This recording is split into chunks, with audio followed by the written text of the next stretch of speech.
오늘은 일부 예배에 사무엘상 25장 1절부터 42절, 25장 전체입니다.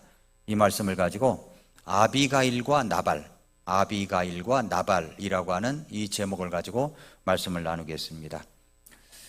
현대는 지금 이제 외모에 많이 치중하는 사회 속에 살고 있습니다.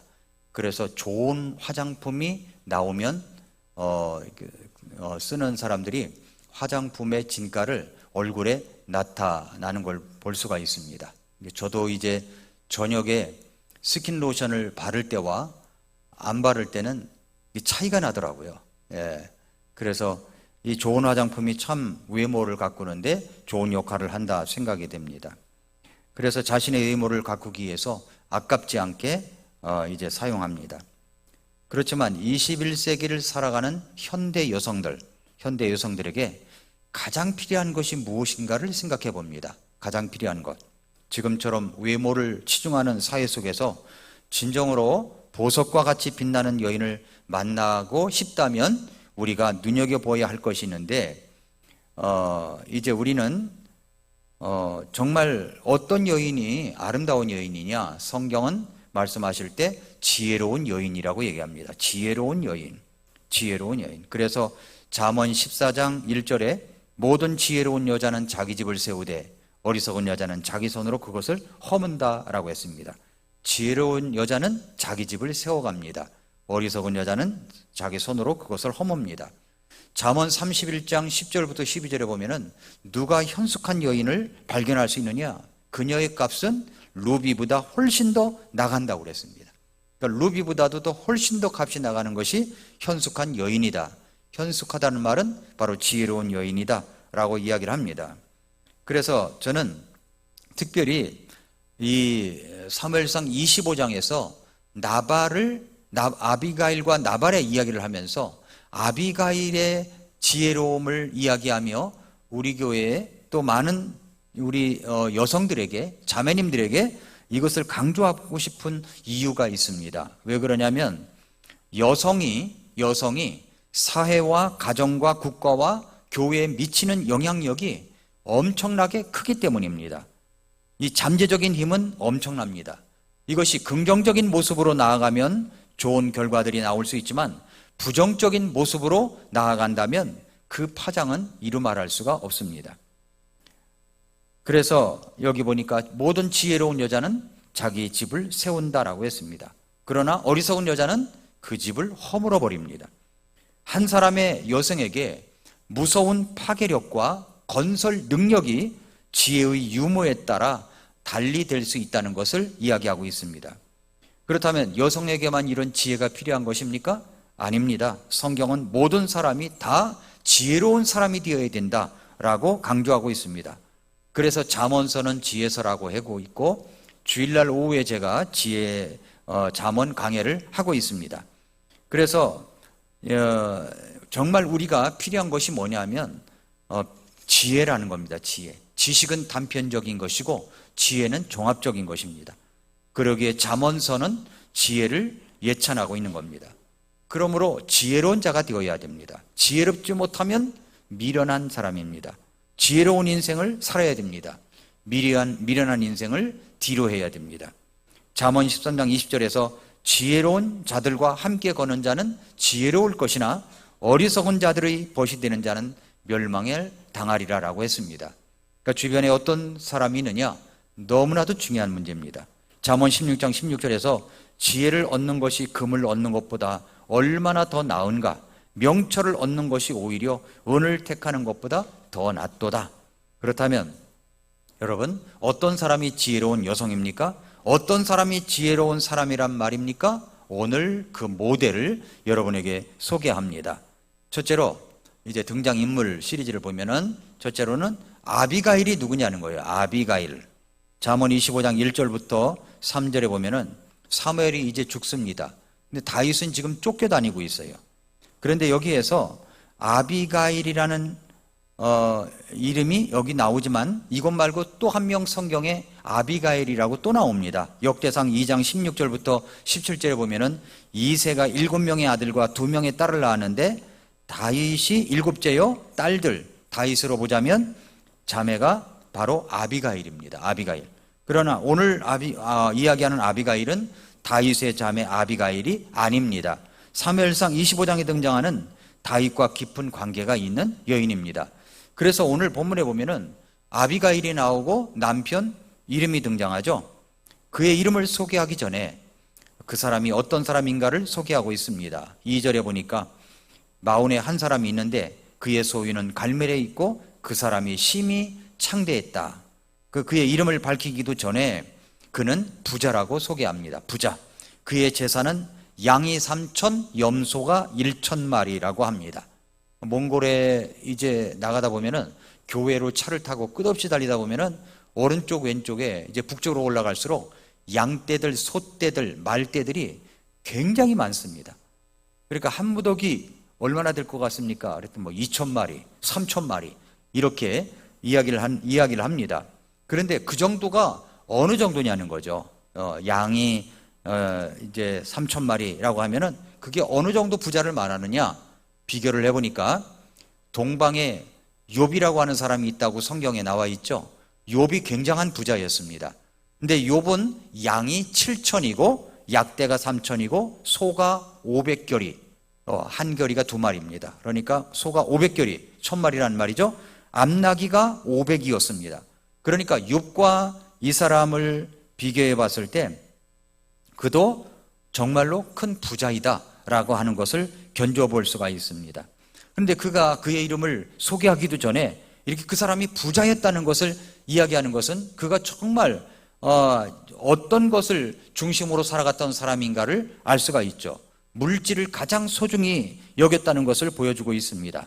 그 물질을 위해서 살았고 물질로 만족하며 살아가는 그런 부류의 사람이었구나라는 것을 알 수가 있고, 신약성경 누가복음 12장에 보면은 어리석은 부자가 나오는데 곡식을 쌓아놓고 만족하는 비유를 떠올리게 하는 사람이 바로 나발이다라고 하는 겁니다. 그의 이름이 나발이에요. 나발. 네, 나팔 분다, 그걸 나발 분다, 뭐 그런 얘기도 하잖아요. 나발이 무슨 뜻이냐면은 어리석은 자라는 뜻입니다. 어리석은 자. 나발은 어리석은 자예요. 뜻이 어리석은 거예요. 근데 부모님이 아이가 태어나면은 너는 이제 나발이라고 지을 거야 라고 하는 분이 있을까요? 여러분 자식 나면 네 이름은 나발이야 이렇게 지을까요? 아니잖아요. 나발. 그런데 왜 나발이라고 졌을까요? 왜 나발이라고 졌을까? 아마도 부모님이 일부러 더 부자가 되라고, 지혜로운 자라가 되라고 그랬을지도 모르겠다고 하는 것이, 우리나라 대통령 가운데 노태우 대통령이 있었죠. 노태우 대통령은 태자가 클태자고 우자가 어리석을 우자예요. 크게 어리석다는 말. 나발하고 다를 게 뭐가 있어요? 그런데 이제 그분이 대통령까지 했던 분입니다. 그런데 그래서 이렇게 볼 때, 야, 나발이라고 이름을 줬다고 해서 결코 놀랄 것은 아니구나, 이렇게 생각이 들었습니다. 그런데 이 사람은 어떤 사람이냐면은 완고하고 행사가 악한 자였다, 그렇게 성경은 이야기합니다. 부자이지만 완고하고 어리석은 자, 바로 나발입니다. 시편 14장 1절에 어리석은 자는 그 마음에 이르기를 하나님이 없다 하도다 그랬죠. 어리석다는 단어가 바로 나발입니다. 나발. 그러고 나서 그의 부인 아비가일을 소개하는 거예요. 아비가일. 아비가일의 이름의 뜻은 뭐냐면 나의 아버지는 기뻐하신다 라는 뜻이에요. 나의 아버지는 기뻐하신다.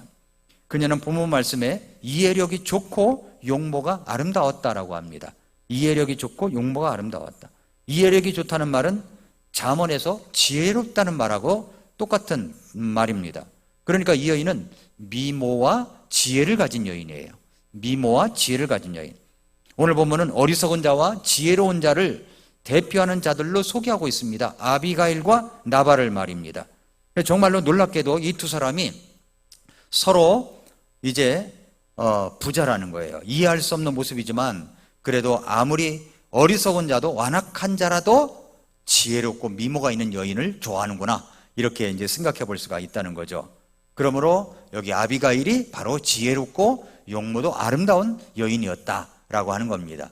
그 지혜가 어떻게 지혜가 빛날 수 있을까요? 이제 계속 이어지는 말씀 보니까 두 번째로 이제 다윗과 나발에 대해서 보겠습니다. 다윗과 나발의 관계. 지금 장면은 다른 장면으로서 이제 다윗과 나발의 이야기를 소개합니다. 사무엘상을 자주 읽어보시는 분은 아시겠지만은 사무엘에게 이 다윗이 기름 부음을 받았고 사울의 시기와 질투 때문에 지금 쫓겨다니는 중이었습니다. 그러니까 죽을 고비를 굉장히 여러 번 많이 넘겼어요. 근데 사무엘도 이제는 죽었습니다. 그랬더니 이제 다윗의 마음이 얼마나 어렵겠습니까? 그래서 이제 거기서 방황하고 갈 데가 없는 사람들이 모인 곳이 아둘람 굴에 그렇게 모였었는데 모인 사람이 한 600명가량 되었습니다. 사무엘상 25장 13절에 보니까 400명은 칼을 차고 200명은 물건들 옆에 있다, 그렇게 이야기를 하고 있잖아요. 이러한 상황 속에서도 다윗의 왕권에 대한 인정은 확산되어 가고 있었으므로 다윗이 차기 왕이다, 왕이다라고 하는 것이 은연중에 많은 사람들이 인식하고 있었습니다. 대언자 사무엘은 물론이고 이스라엘과 특히 유다 백성들, 대언자 갓, 사울왕의 아들 요나단, 제사장 아비아달, 그리고 마침내 일시적이긴 하지만 엔게디의 동굴에서 사울의 옷자락만 베고 사울을 살려줬더니 사울 왕까지도 그것을 인정했던 그런 때였습니다.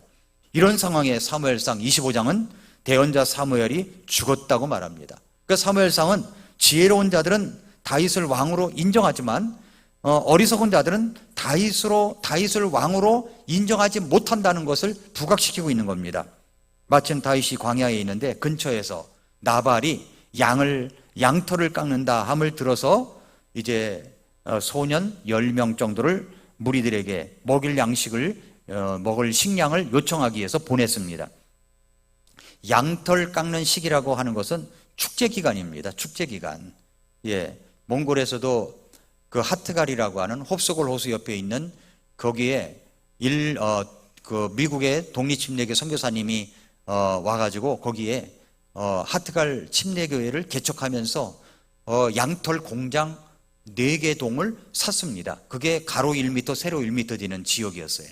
그것을 10년 동안 미국의 성도들이 여름이면 넘어와가지고 그걸 다 수리하고 그렇게 수리해서 지금은 청소년 캠프, 목회자들을 초청해서 수련회 등을 하고 있습니다. 그러니까 양털 깎는 공장이었어요. 거기가 양털 깎는 공장. 그러니까 양털 깎는다는 말은 굉장한 축제 기간입니다. 그래서 이제 다윗이 마침 양털 깎는 기간이어서 이제 소년들을 시켜서 여기 먹일 양식이 있으니까 필요하니까 좀 달라고 하거라, 그렇게 이야기를 합니다. 근데 25장 8절에 보니까 네 청년들에게 물으면 그들에게 내게 알려주리라. 그러므로 이 청년들이 네 눈앞에서 호의를 입게 하라. 그러면서 가서 말하라는 거예요. 이렇게 우리가 좋은 날에 오나니 네 손에 닿는 것이 무엇이든지 네 종들과 네 아들 다윗에게 주라 하라 함으로. 그러니까 다윗은 10명의 청년들에게 최대한의 예우를 갖추고 나발에게 가서 정중히 요청할 것을 이야기한 겁니다. 그래서 청년 10명을 이제 갈멜로 보냈죠. 그래서 가서 뭐라고 그랬습니까? 6절에 보니까 번영을 누리며 살고 있는 그에게 이같이 말하기를 네게 화평이 있기를 원하노라. 네게 모든 것에 화평이 있기를 원하노라. 그렇게 이야기를 하잖아요. 그러니까 좋게 가서 이야기를 한 거죠. 그러므로 이제 가서 이야기를 했더니 다윗과 나발의 관계는 뭐냐면은 나발이 양을 칠 때 악한 자들이 오거나 또 악한 동물이 있을 때 그걸 지켜줬던 적이 있습니다. 그러니까 양떼들을 지켜주고 악한 자들이 그걸 습격해서 뺏어가려고 할 때 지켜줬다는 것은 굉장한 일이거든요. 은혜를 입은 거죠. 근데 그것을 나발도 알고 있었을 것입니다. 그래서 이 분위기로 봐서는 나발과 다윗이 좋은 관계였었구나라는 것을 알 수가 있죠. 아주 친근한 관계임을 나타냄과 동시에 나발에 대한 존중과 존경심을 표하면서 여기 청년들을 보내서 이제 먹을 것을 좀 달라고 하거라 라고 이야기를 합니다.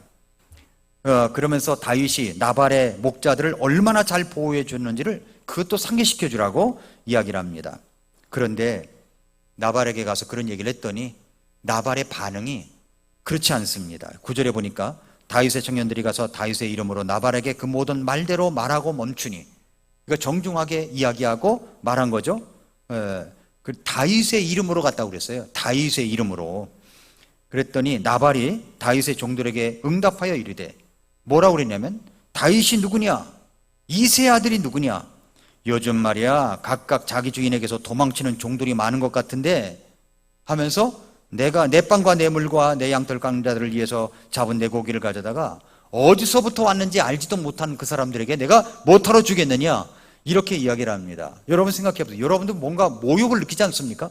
굉장한 모욕을 느끼죠. 아니, 자기를 보호해주고 그 좋은 관계라고 생각해서 그렇게 보내는데 누구냐고, 저기 주인에게서 도망친 종이 아니냐, 이런 식으로 이야기를 하니까 너무나도 이 다윗은 화가 났을 것 같습니다.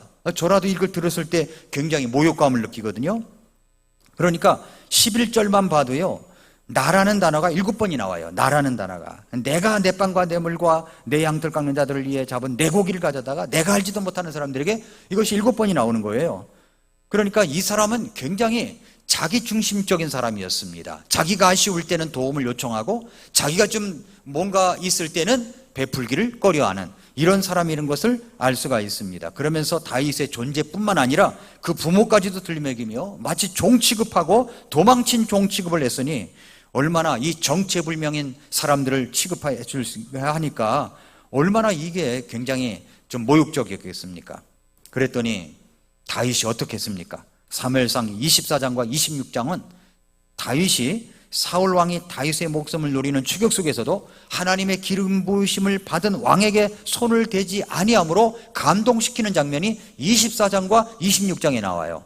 근데 25장에 보면은 다윗의 고상한 인격과 신실한 모습을 24장과 26장에 보여주고 있는데 25장은 그 두 장 사이에 전혀 다른 사건을 다루면서 다윗의 다른 모습을 보여주고 있습니다.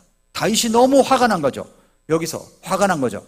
그래서 다윗이 남의 뒷배를 봐주고 돈을 뜯어가는 불량스러운 무리들과 같은 위치에 놓인 그 취급을 받고 있기 때문에 너무 모욕을 당하고 수치를 느껴가지고 가만히 있을 수가 없었습니다.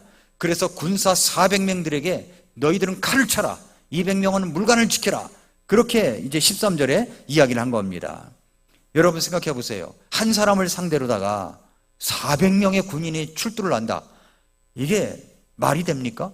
그런데도 이 다윗은 너무 화가 나니까 400명은 칼을 차. 만 10명만 보내도 될걸.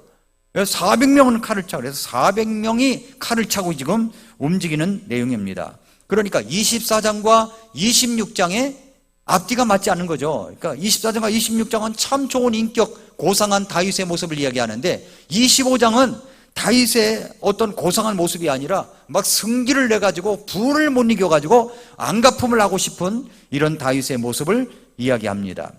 신명기 32장 25절에 보니까 원수 갚는 일과 보복하는 일은 내게 속하니 그들의 발이 정해진 때에 미끄러지리라. 그들의 제날이 날이 가까우므로 그들에게 닥칠 일들이 속히 일어나리라. 원수 갚는 일이 누구에게 있어요? 하나님께 있는 거죠. 그렇기 때문에 다윗이 사울을 죽일 기회가 24장, 사울이 죽을 기회가 26장에 있었지만은 다 용서한 거 아닙니까? 하나님의 기름 부음을 받은 사람을 건드려서는 안 된다라고 한 것이죠. 이런 관계에서 결정적인 역할을 한 사람이 누구냐? 바로 아비가일이라는 겁니다. 지금 아비가일을 소개하려고 여기까지 나왔습니다. 그래서 이제 다윗과 아비가일 관계를 보겠습니다. 이런 급박한 상황 속에서 나발의 이제 종이었던 소년이 아비가일에게 이 소식을 알립니다. 14절 보세요. 그러나 청년들 중에 하나가 나발의 아내 아비가일에게 고하여 이르되 보소서 다윗이 광야에서 우리 주인에게 문안하려고 사자들을 보내었는데 그 주인이 그들을 욕하였나이다. 그러나 우리가 들에 있으며 그들과 사귀는 동안에 그 사람들이 우리를 매우 선대하였으므로 우리가 상하지도 않고 아무것도 잃지 아니하였지만 양을 지키며 그들과 함께 있는 모든 기간에 밤낮으로 우리에게 담이 되었었다고 이야기를 하죠.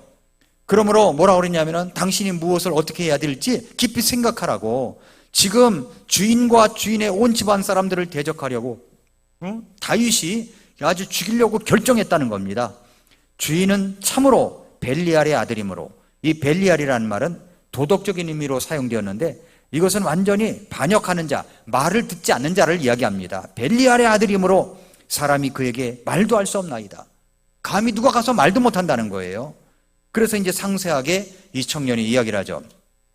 다윗은 의로운 사람이었지만 나발은 불량자였다는 것을 이야기합니다. 그러자 이제 나비가일이 움직입니다. 급하게 움직이죠. 18절, 25장 18절부터 23절까지 보겠습니다. 18절부터 보니까 이에 아비가일이 급히, 여기 급히라는 말이 굉장히 중요한 말입니다. 급히 그랬어요. 급히 빵 200개와 포도즙 2부대와 이미 요리한 양 5마리와 볶은곡식 스와와 건포도 백성이와 무화과 200덩이를 취해 나귀들 위에 싣고 자기 종들에게 이르되 나보다 앞서가라. 보라 나는 너희 뒤에 가노라 하였으나 자기 남편 나발에게는 고하지 아니하였더라. 그녀가 나귀를 타고 산의 은신처를 따라 내려갔는데 보라 다윗과 그의 사람들이 그녀를 향해 내려오고 있으므로 그녀가 그들을 만나니라. 그 400명의 군사와 이 여인과의 만남이었던 거죠. 21절 그런데 다윗이 이미 말하기를 내가 광야에서 이자가 가진 모든 것을 지켜 그에게 속한 모든 것 중에서 하나도 잃지 아니하게 한 것이 참으로 헛되었도다. 그가 내게 선을 악으로 갚았으니 내가 그에게 속한 모든 자 중에서 담에다 소변 보는 자를 하나라도 동틀 때까지 남겨두면 하나님께서는 다윗의 원수들에게 벌을 내리시고 더 내리시기를 원하노라. 이렇게 막 결심까지 하였습니다. 아비가일이 다윗을 보고는 여기 급히 또 말이 나오죠. 급히라는 말, 나귀에서 내려 다윗의 얼굴 앞에서 다윗 앞에서 얼굴을 땅바닥에 대고 엎드려 절하며 그의 발에 엎드려 이르되, 여기 내 주여라는 말, 주여라는 말이 계속 등장합니다. 몇 번이나 나오나 한번 세보세요. 한번. 내 주여, 이 불법을 내게 곧 내게로 돌리시고 하나건대 주의 여종이, 주가 바로 다윗이죠. 그러니까 주의 여종이 주께서 듣는 데서 말하기를 하시며 주의 여종의 말을 들으소서. 원하건대 내 주께서는 이 벨리알의 사람 나발을 눈여겨보지 마옵소서. 그의 이름과 같이 그가 그런 사람이니 나발이 그의 이름이요 어리석음이 그에게 있나이다. 그러나 주의 여종인 나는 내 주께서 보내신 주의 청년들을 보지 못하였나이다. 그러므로 이제 내 주여 주께서 살아계신과 내 주여 혼이 계심을 살아신 맹세하나이다 하면서 내 주여 주여 주의 사람 주의 여종 그러면서 계속 이야기하잖아요. 그 다윗이 나발을 선에 대한 것을 악으로 갚는 행위는 반드시 갚아야 함을 강조하면서 왔는데 이 여인이 엎드려가지고 급히 막 나귀에서 내려가지고 막 이야기를 한 겁니다. 반복적으로 다윗을 내 주로 호칭함으로써 그에게 최대의 예우를 갖추면서 정중하게 이야기를 하고 있는 겁니다. 그녀의 길고도 지혜롭고도 설득력 있는 이야기를 들어보십시오. 그러면서 이 지혜로운 여인 아비가일의 이야기는 대략 3가지 포인트로 요약할 수가 있습니다. 첫째는 뭐냐면 아비가일은 남편의 죄를 자신의 것으로 돌리고 나발의 행동에 대해서는 관심을 둘 만한 가치가 없습니다. 그 얘기를 한 거예요. 그의 이름대로 그는 미련한 자일 뿐이라는 것. 둘째로 아비가일은 중요한 하나님과의 관계를 다룹니다. 하나님께서 그녀를 사용하여 다윗이 자신의 손으로 피를 흘려 보수하는 일을 막으셨다는 거죠. 원수 갚는 것은 다윗의 일이 아니라 하나님께서 하실 일인데 26절 보세요. 이제 내 주의 원수들과 또 내 주께 악을 꾀하는 자들은 나발과 같이 되기를 원하나이다. 결국 어리석은 자들은 자신의 어리석음으로 망하게 되어 있기 때문에 굳이 다윗이 나발에게 손을 대지 않아도 그는 자신의 멸망을 자초할 것이라고 말합니다. 여기서 말하는 내 주의 원수들과 내 주를 헤아려 하는 자는 자신의 남편을 일컫기도 하지만 자신의 원수들의 전체를, 다윗의 원수들의 전체를 말하는 것입니다. 그 중에서도 이제까지 다윗이 헤아려 한 이 사울을 아비가일을 통하여 막고 있는 겁니다. 막고 있는 거예요.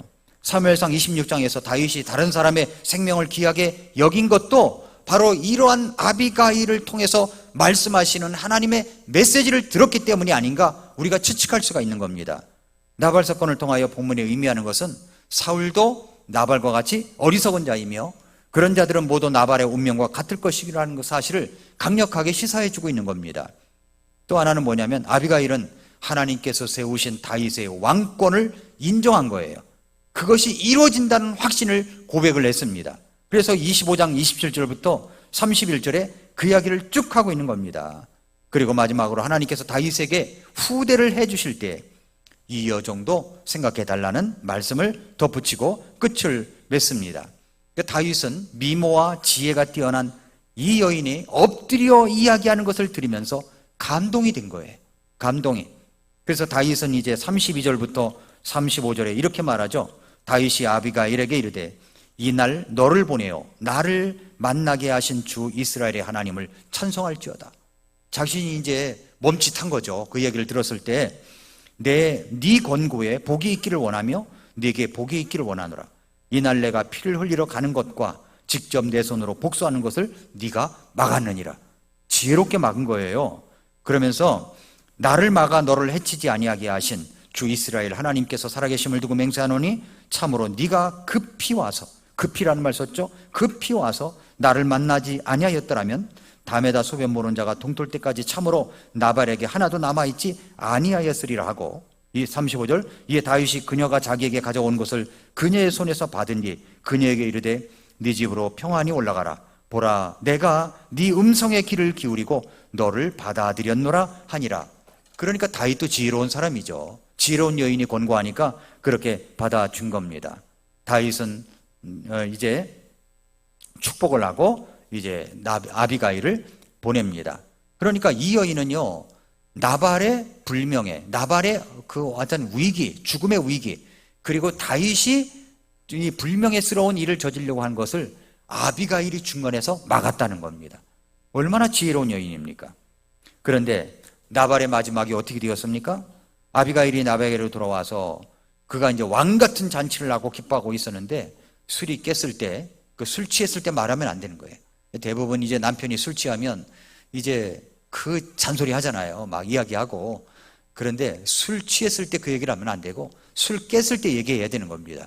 그러니까 술이 깨고 나서 이 지혜로운 여인이 이야기를 합니다. 그랬더니 나발이 낙담을 해가지고 몸이 돌과 같이 뛰었다고 말을 합니다. 그리고서 열흘 후에 죽습니다. 왜 죽었습니까? 성경은 의학적으로 그의 몸에 이상이 있어서 죽었다고 설명하는 것이 아니라 하나님께서 나발을 치셨다, 이렇게 이야기를 하고 있는 겁니다. 아비가일의 말대로 다윗이 하려고 했던 일이 바로 하나님의 영역이었다는 사실이 증명이 된 거죠. 자, 이 사건을 들은 다윗은 이렇게 말합니다. 39절 보세요. 39절 보니까 나발이 죽었다는 것을 다윗이 듣고 이르되 나발의 손에서 내가 모욕당한 사정을 변호하시고 자신의 종을 악에게 지키신 주를 찬송할지어다. 주께서 나발의 사악함을 그의 머리로 뒤돌리셨도다 하니라. 다윗이 아비가일을 자기 아내로 삼으려고 사람을 보내어 그녀와 대화하게 했다. 이런 지혜로운 여인을 놓칠 수가 없다, 이렇게 생각을 하게 된 거죠. 자, 그러면 우리는 이 사건을 통해서 우리에게 가르쳐 주시고자 하는 것이 무엇인가를 깨달아야 됩니다. 첫째는 나발을 통해서입니다. 나발, 영적으로 무감각한 자가 되지 않도록 기도해야 된다는 거예요. 영적으로 무뎌버리면요, 깨닫지를 못해요. 못 알아봐요. 못 알아봐. 영적인 통찰력도 없어집니다. 그러니까 영적으로 감각이 잃지 않도록 깨어 있어야 된다는 거죠. 여러분, 비끝 속의 개구리를 생각해 보십시오. 비꽃 속에 열을 갖다가 가했을 때 개구리가 그 안에 들어가 있는데 차츰 따뜻해 오니까 따뜻하다 하다가 삶아서 죽어버리는 겁니다. 똑같습니다. 우리도. 그래서 자신을 위해서는 관대하고 즐길 줄 아는데 영적인 거에 대해서는 도통 아는 것이 없는 사람, 어리석은 자죠. 하나님의 기름 부으신 왕이 와도 그 왕을 볼 줄 아는 눈도 없는 거죠. 하인들도 알아보고 아내조차도 알아봤는데 자기는 못 알아봤다는 거예요. 그러니까 우리는 좀 나발을 통해서 배우는 것이 영적인 무감각한 상태가 되지 않도록 우리는 철저히 깨어 있어야 된다라고 하는 겁니다. 또한 아비가일을 통해서 우리가 배워야 될 것은 뭐냐면 영적 분별력과 지혜로 세상을 볼 줄 알아야 된다는 거예요. 영적 분별력을 갖고 지혜로 세상을 볼 줄 알아야 되죠. 잠언 11장 22절에 아름다운 여자가 분별이 없는 것은 돼지코의 금보석 같아. 돼지코에 금보석을 붙이면 그게 뭐 돼지코같이 금보석 같습니까? 분별이라는 단어는 사무엘상 25장 23절에서 나오는 지혜와 같은 단어로서 지혜 없는 아름다운 여인은 마치 돼지코에 금보석 같다라는 말입니다.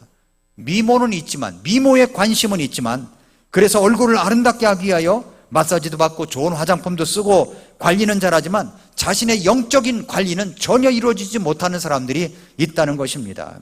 아비가일은 영적인 것을 분별할 줄 아는 판단력이 있었습니다. 우리에게 아비가일 같은 모습이 되어야 된다는 것을 가르쳐 줍니다. 또한 다윗을 통해서 배우는 게 뭡니까? 지혜로운 충고는 잘 들을 줄 알아야 된다는 거예요. 지혜로운 친구는 잘 들어야죠. 다윗은 지혜로운 친구를 들을 줄 아는 인격이 있었습니다. 종합적으로 우리가 나발처럼 미련을 벗어나 아비가일처럼 지혜로운 삶을 살아가려면 어떻게 해야 될까요? 성경은 우리에게 말씀합니다. 시간을 되찾으라. 날들이 악하니라. 이 악한 세상 속에서 영적인 감각이 없이 도대체 어떻게 세상이 돌아가는지도 모르고 예수님이 오실 때가 언제인지도 모르고 우리가 그렇게 살아가는 것이 아니라 아비가일처럼 깨어있고 지혜로운 사람이 되기 위하여 우리는 성경을 가까이 하고 예배를 가까이 하고 하나님의 사람들 주변에 좋은 교제권을 형성하고 살아가야 된다는 겁니다. 그렇게 될 때 하나님께서 우리에게 지혜로운 모습으로 이제 아빌과 같은 그런 삶의 모습, 다윗과 같은 삶의 모습이 되게 해 주실 줄 믿습니다. 기도하겠습니다.